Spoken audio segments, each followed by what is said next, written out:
All right, good evening. We'll call this meeting to order. Disclosure of pecuniary interests and general nature thereof.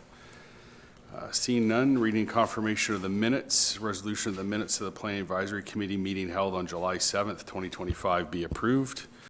Moved by Councillor Wright Miller, seconded by Councillor Kelly. Any questions or comments? Seeing none, all in favor? That's carried. Thank you. No deputations. Correspondence, have a resolution that the Planning Advisory Committee received the correspondence for information. Moved by Councillor Brown, seconded by Councillor Wright Miller. All in favor? That's carried. Thank you. We have no public meeting tonight, so moving on to reports. 7.1, staff recommendation report for proposed zoning bylaw amendment bylaw 2024-100. 136 Townsend Road, City of Belleville. Owner is Donnandale Farms. File number is PLZBA 2025-0128. Resolution reads that the Planning Advisory Committee recommends the following to City Council. That report number APS-2025-33 to amend the City of Belleville zoning bylaw number 2024-100 as amended for 136 Townsend Road, City of Belleville be approved as follows. That zoning bylaw number 2024-100 as amended be amended by rezoning the subject land from rural RU zone for the severed parcel and apply a holding H symbol on the retained lot. The holding symbol is to prevent any future development on the retained lot prior to the submission of a hydrological study to the satisfaction of the city. Moved by Councillor Brown, seconded by Mr. Baltutis. Any questions or comments? See none, all in favor? That's carried. 7.2. Oh, yep, sorry. It's a little confusion. This is the second meeting where we are part of and voted? Yes, there is no public meeting portion. Yep, no problem. Okay. 7.2, staff recommendation report, proposed official plan, bylaw amendment and zoning bylaw amendment, Black Bear Ridge Village, City of Belleville. File number is PLOZA 2025-0100 and PLOZA 2025-0101. Resolution that reads that the Planning Advisory Committee recommends the following to City Council. That application PLOZA 2025-0100 to amend the City of Belleville official plan as amended for Black Bear Ridge Village, City of Belleville be approved as follows. The Belleville's official plan as amended be amended by adopting the Black Bear Ridge Village secondary plan as shown on attachment 23 of this report, and that application PLOZA 2025-0101 to amend the City of Belleville zoning bylaw 2024-100 as amended for Black Bear Ridge Village, City of Belleville be approved as follows. That zoning bylaw number 2024-100 as amended be amended by rezoning portions of the subject land from rural residential RR zone, community facility CF zone, and rural RU zone and environmental protection EP zone to Black Bear Ridge Village BBRV zone and an environmental protection EP zone as shown on attachment 24 of this report. Moved by Councillor Brown, seconded by Mr. Jennings. Questions or comments? I have a couple. Councillor Brown, if you want to take the chair.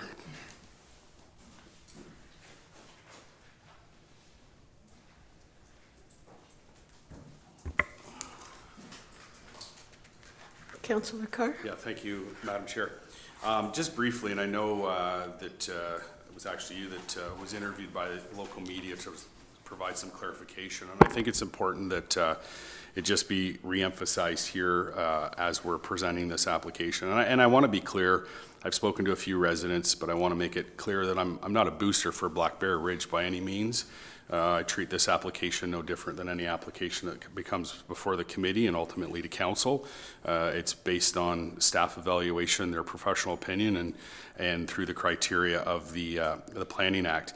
I think it's important too, because I know this application, as it come forward, kind of spurred a little bit of community concern on a few issues. And number one, and most importantly, as everybody around the table here knows, that this is subject to a ministerial zoning order that was approved, I want to say 3 years ago at the very least, which supersedes any authority that we have here. So it was the Minister of Municipal Affairs and Housing that gave the okay to allow this to proceed as a development. Now we're getting into the finer details of different aspects of it. But here today, we're actually just approving two things. We're amending the official plan to actually bring in a secondary plan to allow at least the concept of what this development may look like. And there's a lot of hurdles still that have to go through to completion, and that includes a subdivision plan and site plan. And that's when we're getting into the finer details of how it's actually going to look. Secondary plans are no different than what we've seen in the Canifton secondary plan area 20-some years ago, and we see that build out today. And what was the Loyalist secondary plan, which we currently seeing lots of growth occurring there. It takes time, and those developments come back with more detailed design that require approval. So that's number one. And then number two is, as it's pointed out there, is there's two slivers of land that's just getting redesignated within the zoning bylaw. And those are the two things that we're approving today, as the committee's aware. But I think it's important for the public to have an understanding that it's still very high level. I consider this the 30,000-foot view of how this will unfold, and getting into the finer details are still subject to approvals. I know that there was some circulation of a letter that went around to area residents that drew concerns. It's unfortunate that letter was basically premised on misinformation right from start to finish. And there was even a suggestion too that there was expropriation of land going on, and no private entity, no private business has the ability to expropriate land. Only government does, and this is not a city project in any way, shape, or form. So it'll still have to pass a number of tests along the way. And I know the biggest one comes down to servicing, and that's still subject to quite a bit of review, and Watson and Associates still have to provide the actual financial details, and that will certainly play a part as to how things proceed. Through you, Madam Chair, I do have one question though. There was a resident that expressed concern with regards to a water easement, and they were looking for some protections on that water easement. As you can imagine, there's residents are all on wells out there, and council made the wise decision to amend the bylaw, and people have the choice whether to hook up or not to city services for existing residents in the area. So they're concerned about their wells and things of that nature, and obviously aquifers and anything that's filling those private wells. So through you, Madam Chair, to staff, just with respect to a water easement, what's the best way, or what time would that get addressed to not only the satisfaction of the city and Black Bear Ridge, but also the satisfaction of the resident and that concern? So if I could direct the question to Director Ashton or to Manager Pinchin? Either of us can answer that. So the best, so that would be a requirement of, that would be a draft condition in the draft plan approval. And so it would just basically, both parties would have to be satisfied that they came to a mutual sort of solution to this. And so they would both have to be satisfied, which would be a requirement for us to make sure both parties were satisfied and we could move forward, and that would sort of get crossed off as a required draft plan condition. Okay, great, thank you. That's all I have, Madam Chair. Thank you.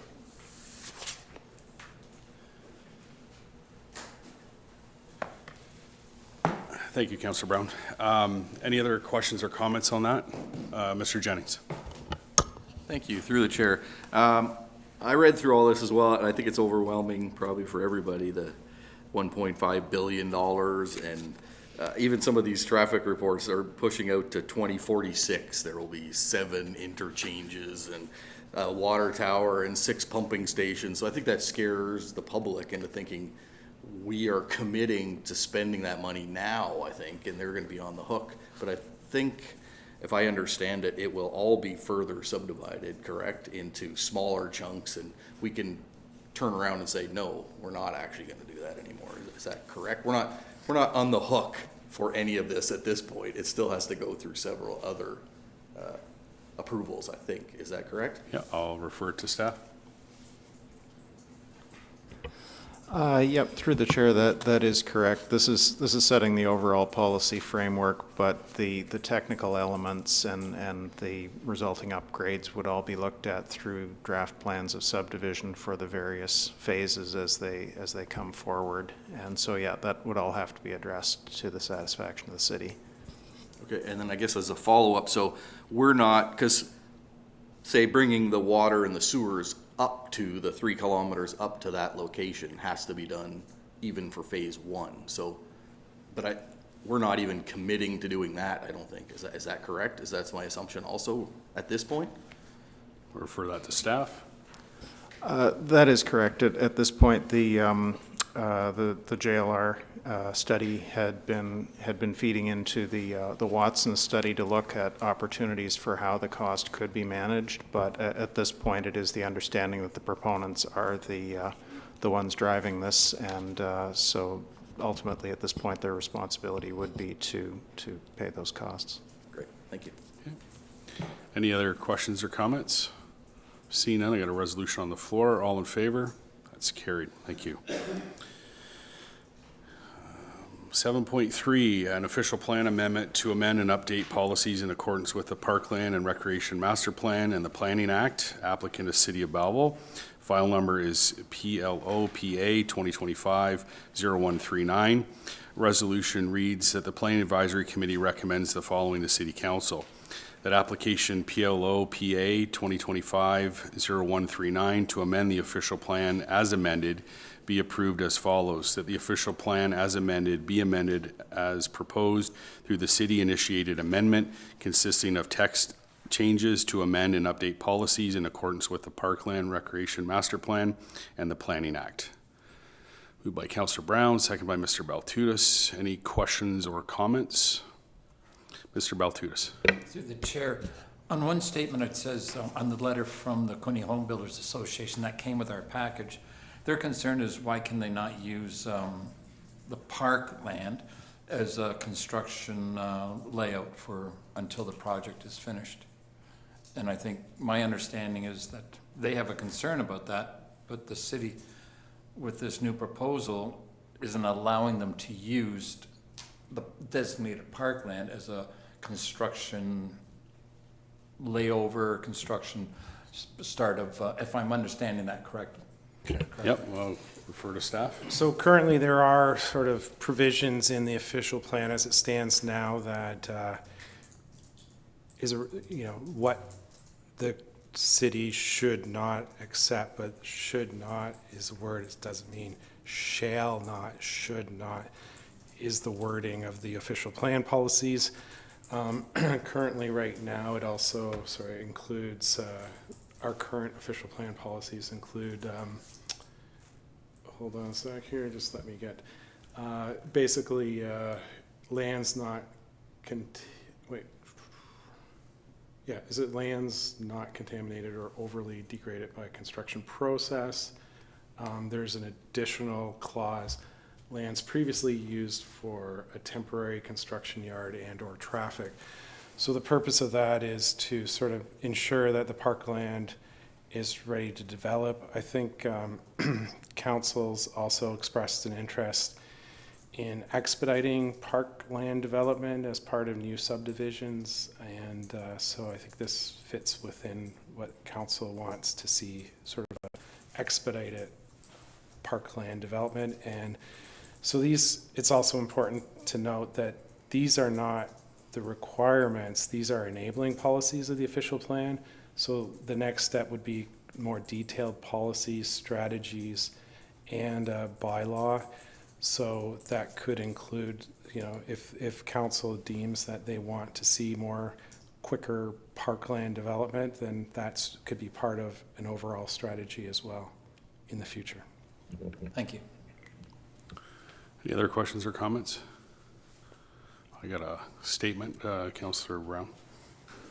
If you'd like to take the chair.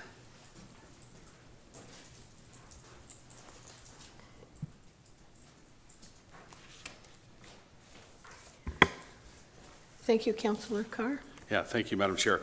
Just briefly, And I know we had this table to go back to staff to look at, and they provided us some examples. And, you know, I appreciate the fact that Quinte Home Builders and staff meet quarterly to work out issues and have regular discussions, and that free flow of communication is important. And from my understanding, this was a topic that was discussed at a recent quarterly meeting.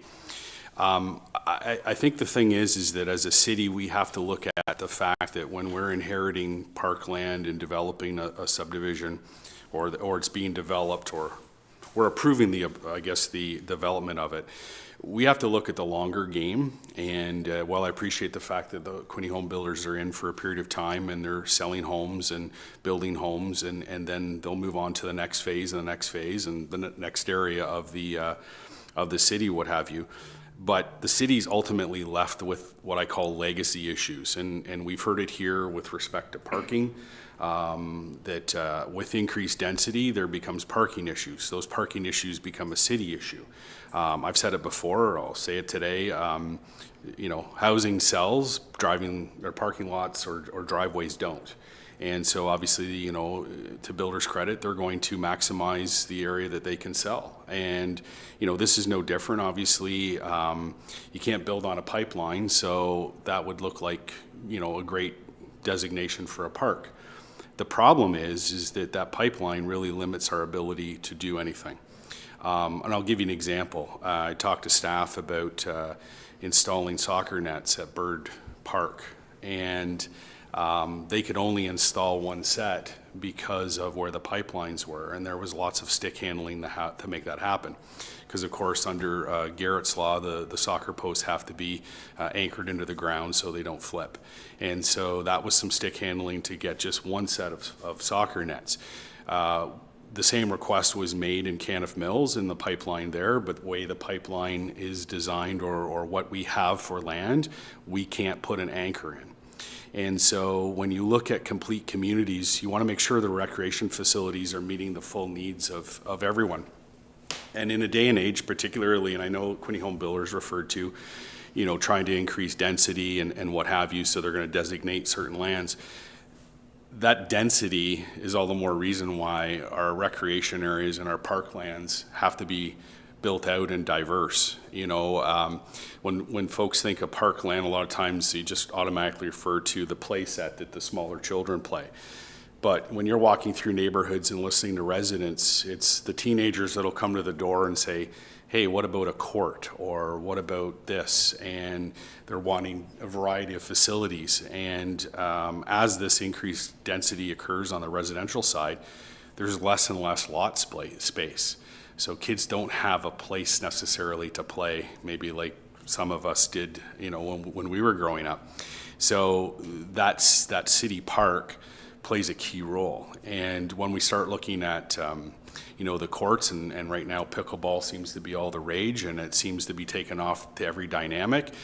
The city's made a concerted effort to install pickleball courts throughout there to ensure that the parkland that's being used is able to satisfy and to provide service to a wide swath of demographic. And this is where we have to look. And so while I appreciate the fact that the Quinte Home Builders are looking at it from economics, and they're looking from it in terms of trying to build out that particular project, we have a responsibility here to look at the legacy that follows, and to ensure that the community is served well long after the bulldozers have left and the construction equipment is gone. And it was mentioned by staff too, and I know council has mentioned this, about having parkland developed in an early phase. When you see these developments occurring, the first phase, next thing you know, some houses are built, families are moving in, kids need a place to play. The other part is they're moving into a new neighborhood, they're starting to meet other kids. And if these children have a place to go that's safe, that's off the roads, particularly when you're into phases of construction, it would make sense to make sure that the parkland is one of the first phases that's completed, and then that way you're not having the basketball courts and the hockey nets and everything out in traffic on a good day, let alone in an active construction zone. So I think that's why, you know, when we look at this policy here, that while it may not necessarily strike the balance that everybody's looking for, I think ultimately over the duration of the build out and beyond, it will serve the community well to make sure that we have land that we want to put a splash pad in, or we want to put in something that we have to anchor, that we have the ability to do that, and the land is clean and ready to go. So I think that's an important feature there that that certainly has to be considered, and this policy does. So it's just about making sure that we're not hemmed into areas that we can't do anything. And interestingly enough, and my last point, Madam Chair, is that, you know, when I talk to residents in different neighborhoods, particularly in early phases, it's interesting to hear, and I don't want to point fingers at anybody, but part of the sale pitch is what's coming in terms of amenities in that area. And I do hear, you know, residents tell me, well, I was told that there would be a splash pad, or there would be some other amenity that's not there. And then it's a matter of saying, well, you know, ultimately, whatever was the sales pitch is not necessarily the city's responsibility, but here's the reality on the ground. You know, in one area, we have pipelines that simply supersede any ability to do anything that would require digging, and that really hems it out. And those folks that are buying in those neighborhoods and are being told that, you know, there would be those amenities, expect them. And so I think this is a way that we can, with this policy, deliver on that and make sure that that we have complete communities, particularly as we focus on density as well. So thank you, Madam Chair. Thank you.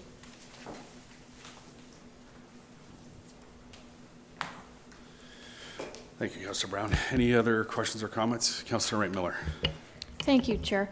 Just a question. I read the letter from the Home Builders Association, and I sympathize with the cost, and they're in the business of building, and this problem that it creates for them. Is there anything that they can make application sort of as a case-by-case basis? Should they be developing something where they need to utilize that land, the parkland, for a period of time? Or is that right off the books? Are we just saying, nope, can't do it? Can they come to staff and say, you know, here's our problem, can we do something about it? Director Ashton. So I just we were talking before about staging areas. So there's, in the official plan, it talks about what the city should not accept. Doesn't say shall not accept, so there's always exceptions. So, but I think this is just the enabling policies, and then will be the future work is to make sure that there's detailed strategies, such as maybe development charge credits if a developer wants to move forward with putting in a parkland right away that he could apply to the rest of his development.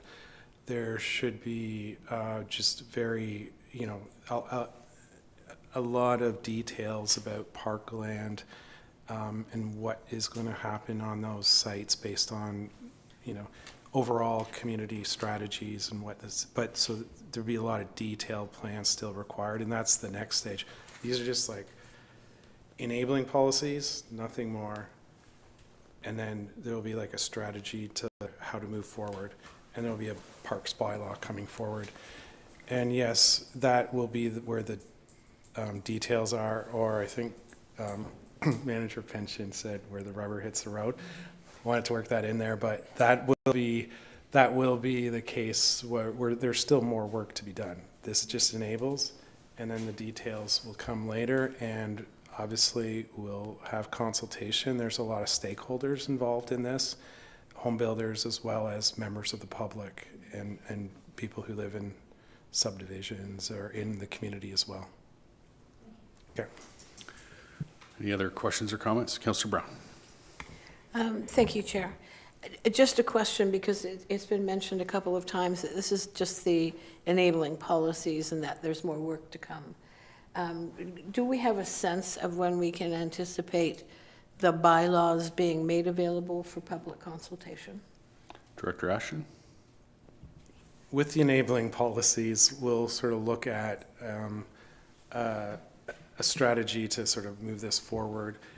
As you know, we have, hopefully this could be a project that's funded through the Housing Accelerator funding money, because we are looking at density.